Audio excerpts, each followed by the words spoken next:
अलका तिवारी, शासकीय सुभाष उत्कृष्ट विद्यालय भोपाल से। आज हम इतिहास के 5वें अध्याय यात्रियों के नजरिए और समाज के बारे में उनकी समझ लगभग 10वीं सदी से 17वीं सदी तक के बारे में अध्ययन करेंगे। एक स्थान से दूसरे दूरवर्ती स्थान तक जाने की क्रिया यात्रा कहलाती है। इसे हम प्रयाण या प्रस्थान के नाम से भी जानते हैं। रोचक बात यह है कि बंगाल में भी एक प्रकार का धार्मिक अभिनय जिसमें नाचना और गाना भी किया जाता, उसे भी यात्रा या जात्रा कहा जाता है। पर यहाँ पर हम एक स्थान से दूसरे स्थान पर जाने के विषय में बात करेंगे। ट्रेवल लॉग या यात्रा वृत्तांत किसी स्थान पर बाहर से आए व्यक्ति या व्यक्तियों के अनुभवों के बारे में लिखे हुए वृत्तांत को कहते हैं। कुछ व्यक्ति अपनी यात्रा के अनुभव तथा ज्ञान को कमलबद्ध ट्रेवल लॉग किसी स्थान पर बाहर से आए व्यक्ति या व्यक्तियों के अनुभवों के बारे में लिखे वृत्तांत को कहते हैं। कुछ व्यक्ति अपनी यात्रा के अनुभव तथा ज्ञान को कलमबद्ध करके अपना योगदान देते हैं। यात्रा करना मानव की मूल प्रवृत्ति है। मनुष्य के विकास में यात्राओं या भ्रमण का महत्वपूर्ण योगदान है। यात्राएं हमें किताबी ज्ञान से व्यावहारिक ज्ञान पर लाती हैं। यात्रा वृत्तांतों के लेखन का मूल उद्देश्य यात्रा किए गए स्थलों के संबंध में उस स्थल की विशिष्टता, सामाजिक संरचना, धर्म, राजनीति, लोगों के रहन सहन, संस्कृति, भाषा, साहित्य और कला के संबंध में अपने मत या विचारों को स्थान देना होता है। यात्री आनंद की अनुभूति के साथ साथ नए स्थानों, नए लोगों के साथ उनके नजरिए अर्थात दृष्टिकोण को महत्व देते हुए संबंध स्थापित करते हैं। यात्रियों की नजर से विश्व एवं विश्व की विरासतों एवं प्रकृति की विविधताओं को जानने में यात्राओं का महत्वपूर्ण योगदान है। यात्राएं एक ओर अनुभव से परिपूर्ण होती हैं, दूसरी ओर व्यवहारिक रूप से अनेक कठिनाइयों का सामना करना भी सिखाती हैं, क्योंकि कोई भी राह आसान नहीं होती। जब हम लक्ष्य या मंजिल की ओर चलना प्रारंभ करते हैं, तब रास्ते में बहुत सी कठिनाइयों, विषमताओं से जूझना भी पड़ता है। तब जाकर कहीं हम मंजिल को प्राप्त कर पाते हैं या मंजिल तक पहुंच पाते हैं। आइए इन उद्देश्यपूर्ण यात्राओं की विशेषताओं, लाभों को जाने, साथ ही यात्रा के दौरान होने वाली कठिनाइयों को जाने। तभी हम यात्रियों की वास्तविक परिस्थिति, उनकी मनोस्थिति, उनके साहस और उनकी प्रतिबद्धता को समझ पाएंगे। यहाँ पर हम यात्रियों के विषय में दोनों चीजों को विस्तृत रूप से समझने का प्रयास करेंगे कि विशेषताएं क्या क्या हैं, यात्रा करने में क्या क्या लाभ प्राप्त होते हैं और किन कठिनाइयों का सामना करना पड़ता है। सबसे पहले हम यात्रा द्वारा कल्पनापूर्ण संसार से निकलकर वास्तविकता में आते हैं। यात्राएं हमारे जीवन की नीरसता को दूर करती हैं। यात्रा करना वस्तुतः शिक्षा का ही एक अंग है। सत्य को पास से देखना, अनुभव करने, इन दोनों बातों से एक अलग प्रकार की संतुष्टि होती है। यात्राओं का उद्देश्य मनोरंजन, व्यापार, तीर्थ या ज्ञानार्जन होता है। सबसे पहले हम विशेषताओं के विषय में जानेंगे। दृष्टिकोण का विस्तार होना। कूपमंडूक आपने सुना होगा। जब व्यक्ति अपने घर, शहर, प्रदेश या देश से बाहर नहीं जाता तो उसका दृष्टिकोण बहुत संकीर्ण या सकरा होता है। वह प्रत्येक व्यक्ति के जीवन को समझने का प्रयास नहीं कर पाता, पर जब वह यात्रा करता है तब उसके दृष्टिकोण का विस्तार हो जाता है और वह प्रत्येक व्यक्ति का जीवन जीने के तरीके को समझने में सक्षम हो जाता है। जैसे कि ठंडे प्रदेश के लोग मांसाहार क्यों करते हैं? क्योंकि यह उनकी आवश्यकता होती है। दूसरी चीज, नवीन परिस्थितियों से सामंजस्य स्थापित करना। यात्राएं हमें नवीन परिस्थितियों से सामंजस्य स्थापित करना सिखाती हैं। जब व्यक्ति किसी ऐसी परिस्थिति में पड़ जाता है जो उसके लिए एकदम नई हो, तो वह उस समस्या का सामना करता है और उसका हल करना सीख जाता है। समस्याओं का सामना करने की क्षमता होना। यात्रा के समय यात्री भिन्न भिन्न स्थानों पर जाते हैं, भिन्न भिन्न लोगों से मिलते हैं। दूसरों को समझने में कई बार समस्याएं आती हैं। मार्ग में कभी कभी यात्राएं अत्यंत कष्टकारक होती हैं। विपरीत परिस्थितियों का सामना यात्री अपनी तात्कालिक बुद्धि से करते हैं, इसलिए उन्हें जो अनुभव प्राप्त होता है वो बहुत स्थायी और प्रभावशाली होता है। कठिनाइयों को देखें तो रहने के लिए सुविधाजनक स्थानों का अभाव होना। जब व्यक्ति अपने घर से दूर होता है तो उसके समक्ष अनेक कठिनाइयां होती हैं। कभी कभी रहने के लिए सुविधाजनक स्थान नहीं होता। निर्वाह के लिए उसे हर परिस्थिति में रहना सीखना होता है। मनपसंद भोजन का उपलब्ध न होना। प्रत्येक देश का आहार विहार अलग अलग होने के कारण अपने स्वाद अनुसार, अपनी रुचि के अनुरूप भोजन उपलब्ध नहीं हो पाता। कई बार यात्रियों को परिस्थितियां अनुकूल न होने पर भूखा भी रहना पड़ता है। भाषा समझने में असमर्थता। भाषा समझने में असमर्थता। भाषा और बोलियों में विविधता होने के कारण जब किसी अवसर पर वह अन्य व्यक्तियों से मिलता है तो उनकी भाषा समझ ना पाने पर वह कठिनाई का अनुभव करता है। सावधानी एवं सतर्कता का अभ्यास होना विशेषता है ये। यात्राएं हमें सदैव सतर्क और सावधान रहना सिखाती हैं। कई बार यात्राओं में यात्रियों को अपनी इच्छाओं का दमन करना पड़ता है। अच्छी बातों को ग्रहण करके व्यर्थ बातों को छोड़ना होता है। अपने अनुभवों को बढ़ा चढ़ाकर कहने की अपेक्षा वास्तविकता के आधार पर वर्णित करना सीखना होता है। युवाओं को सतर्क रहने का अभ्यास यात्राओं से प्राप्त हो जाता है। नए नए अनुभवों के आधार पर ज्ञान का विस्तार होना।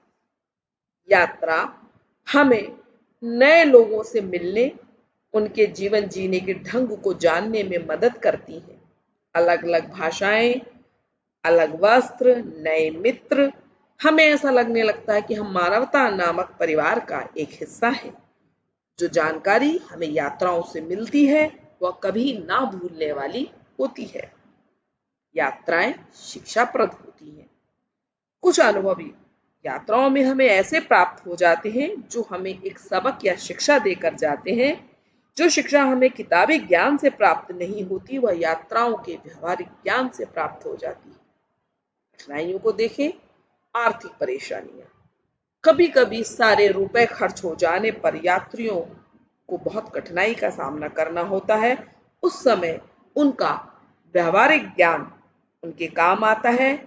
यात्राओं का जब वह व्यय वहन नहीं कर पाते तब वे मानसिक रूप से, शारीरिक रूप से अत्यंत उलझनों का सामना करते हैं। एकाकीपन और निस्सहायता का अनुभव होना। जलवायु अनुकूल न होने पर यात्री कई बार थकान और बीमारी के शिकार हो जाते हैं। अपने देश, अपने घर से दूर होने के कारण वे अकेलापन और बेसहारा अनुभव करते हैं। कभी कभी शारीरिक, मानसिक, आर्थिक रूप से भी क्षति उठानी पड़ती है।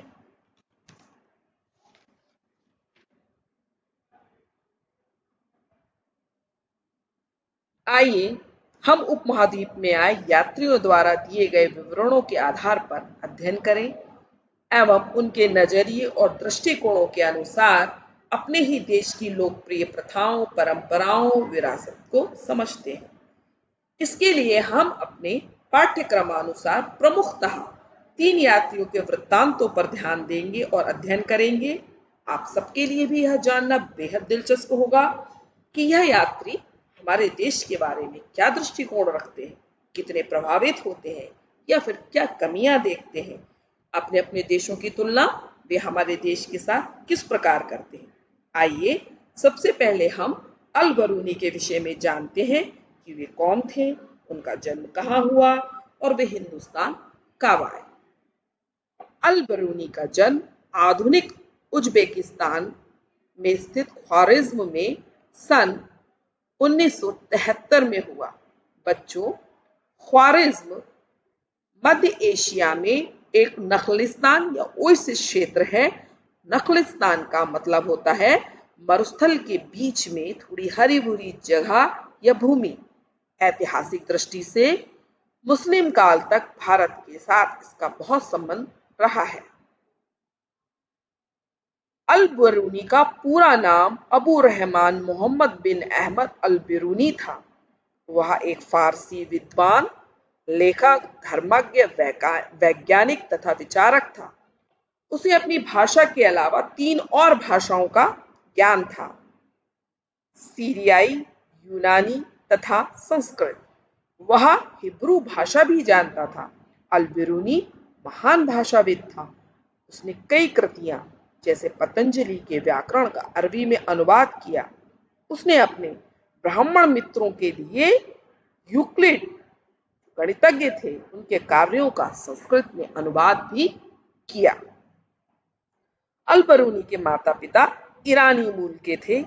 यही कारण है कि यद्यपि बिरूनी का जन्म ख्वारिज्म में हुआ, परंतु उसका परिवार ईरानी होने के कारण उन लोगों को परदेसी माना जाता था। यही कारण है उन्हें फारसी उपनाम बिरूनी यानी बहार के दिया गया। सन 1017 ईस्वी में ख्वारिज्म पर सुल्तान महमूद गजनवी ने आक्रमण किया। वह अपने साथ कई विद्वानों, कवियों को बंधक बनाकर गजनी ले गया। अल बिरूनी उनमें से एक था। अल बरूनी की भारत के प्रति प्रखर अभिरुचि गजनी में ही विकसित हुई। महमूद गजनवी के साथ घुमक्कड़ अल बिरूनी भारत आया और लौटने के बाद उसने किताबुल हिंद नामक पुस्तक या कृति की रचना की। इसे तहकीके हिंद के नाम से भी जाना जाता है। इस पुस्तक का पूरा नाम किताब फी तहफूक मालिल हिंद मिन मकाला मकबूला फिल अक्ल और मरजूला था, जिसे आमतौर पर किताबुल हिंद कहा जाता है ना रोचक तथ्य। किताबुल हिंद अरबी भाषा में लिखी गई एक कृति है। इसमें सामाजिक जीवन, आर्थिक जीवन, धर्म, दर्शन, रीति रिवाज, त्योहार, मापतौल, मापन विधियां, कानून, खगोल विज्ञान, मूर्ति विज्ञान आदि पर लिखा गया है। इसके बारे में हम आगे पढ़ेंगे। किताबुल हिंद एक विस्तृत ग्रंथ है। इसकी भाषा सरल और स्पष्ट है। यह 80 अध्यायों में विभाजित है।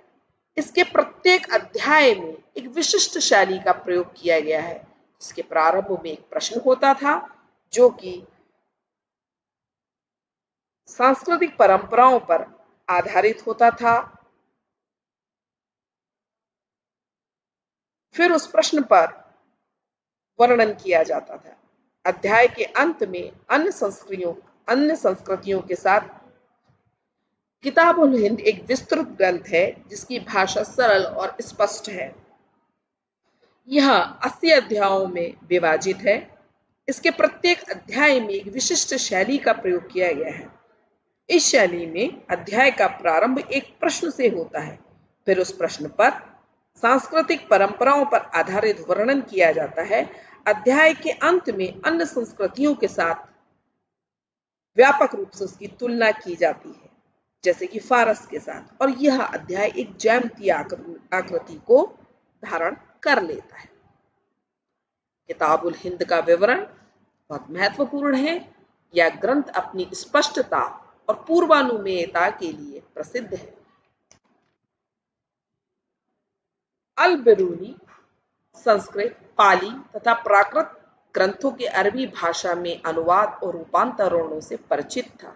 साथ ही साथ इन ग्रंथों की लेखन शैली, लेखन सामग्री के विषय में उसका दृष्टिकोण आलोचनात्मक था और निश्चित रूप से इसमें सुधार करना चाहता था। सबसे पहले अपरिचित संस्कार की समझ अल-बरूनी और जाति व्यवस्था और किताबुल हिंद पुस्तक के कुछ अंश। अल-बरूनी ने भारत की जाति व्यवस्था का वर्णन करते हुए लिखा कि भारत में सबसे ऊंची जाति ब्राह्मणों की है, जिनका जन्म ब्रह्मन के सिर से हुआ है, ऐसी मान्यता है। भारत में उसने लिखा कि ब्राह्मण लोगों को ऐसे देश में रहने की अनुमति नहीं है जिसमें वह घास या कुशा ना हो, जिसे वह अनामिका उंगली में पहनता है, या जहां काले मृग नहीं चरते। ब्राह्मणों द्वारा भोजन में प्याज तथा लहसुन के निषिद्ध का वह जिक्र करता है। ब्राह्मण 3 धागों में बटा जनेऊ धारण करते थे। अगली जाति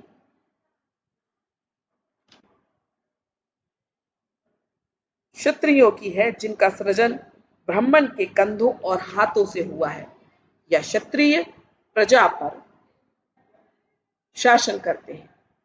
इसके पश्चात वैश्य गण आते हैं, जिनका उद्भव ब्रह्म की जंघाओं से हुआ है। यह जमीन को जोतना, पशुपालन का कार्य करते हैं। यह भी 2 धागों का जनेऊ धारण कर सकते हैं। शूद्र, जिनका जन्म ब्राह्मण के चरणों से हुआ है, वे समाज के निचले पायदान पे थे। यद्यपि इन वर्गों के बीच भिन्नता होते हुए भी ये एक साथ शहरों और गांवों में निवास करते थे। स्त्रियों की दशा का भी अल-बिरूनी ने उल्लेख किया है। तारिक उल हिंद में भारतीयों के जल संग्रहण के कार्यों में उच्च कोटि के निर्माण में प्रवीणता और कुशलता की भी प्रशंसा की गई है। हिंदुओं के गणित की प्रशंसा करते हुए अल-बिरूनी लिखता है कि जब पूरे विश्व में संख्याओं के लिए बस 1000 के आगे गिनती नहीं बढ़ती थी, तब भारत में गिनती 18 की घात तक जाती है, जैसे कि एकम, दशम, सहस्त्रम, अयुत, लक्ष, प्रयुत, कोटि आदि। अल-बिरूनी के बारे में कुछ और रोचक तथ्य। अल-बिरूनी वैज्ञानिक स्वभाव का व्यक्ति था। उसने एस्ट्रोलैब नामक यंत्र की सहायता से पहाड़ों की ऊंचाई की गणना की। वह एक महान भाषाविद भी था। अल-बिरूनी का प्रारंभिक जीवन एक ऐसे युग में बीता था जिसके दौरान मध्य एशिया में बहुत तेजी के साथ प्रचंड राजनीतिक परिवर्तन हुए थे। इसका प्रभाव उसके लेखन पर, उसकी कृतियों पर भी दिखता है। यद्यपि उसने काफी हद तक निरपेक्ष बने रहकर भारत को समझने का प्रयास किया। अल-बिरूनी की मृत्यु 31 दिसंबर 1048 ईस्वी को गजनी, अफगानिस्तान में हुई। उसकी अनेक पुस्तकें अभी भी अप्राप्त हैं, लेकिन सचाओ द्वारा अंग्रेजी भाषा में अनुदित the chronology of ancient nations, पुरानी कौमों का इतिहास, उसके ज्ञान और विद्वता को प्रमाणित करता है। इस भाग में हमने यात्रियों की विशेषताएं, यात्रा वृत्तांत। इस भाग में हमने यात्रा का अर्थ, यात्रा वृत्तांतों का अर्थ, यात्राओं के उद्देश्य, यात्राओं में आने वाले कठिनाइयों, उनकी विशेषताओं के विषय में पढ़ा। अल-बिरूनी का परिचय, अल-बिरूनी की यात्रा में आने वाली कठिनाइयां, किताबुल हिंद और किताबुल हिंद में अल-बिरूनी द्वारा जाति व्यवस्था का वर्णन, राजनीतिक स्थिति और उसकी यात्रा के अंत आदि के विषय में पढ़ा है। आशा है आपको यह अवश्य समझ में आया होगा। इस भाग को अध्ययन करने के पश्चात आप इसे पाठ्य पुस्तक में एक बार अवश्य पढ़ें और इन अभ्यास प्रश्नों को हल करें। यात्रा के दौरान यात्रियों को किन किन कठिनाइयों का सामना करना पड़ता है। किताबुल हिंद पर लेख लिखिए। अल बरूनी ने जाति व्यवस्था का किस प्रकार वर्णन किया है, इसको लिखिए।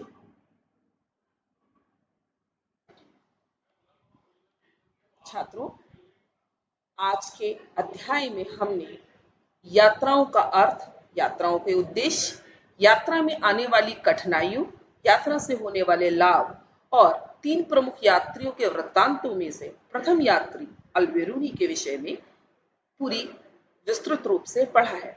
आशा है आप लोगों को समझ में आया होगा और इसी अध्याय के अगले भाग को हम आने वाली कक्षा में पढ़ेंगे।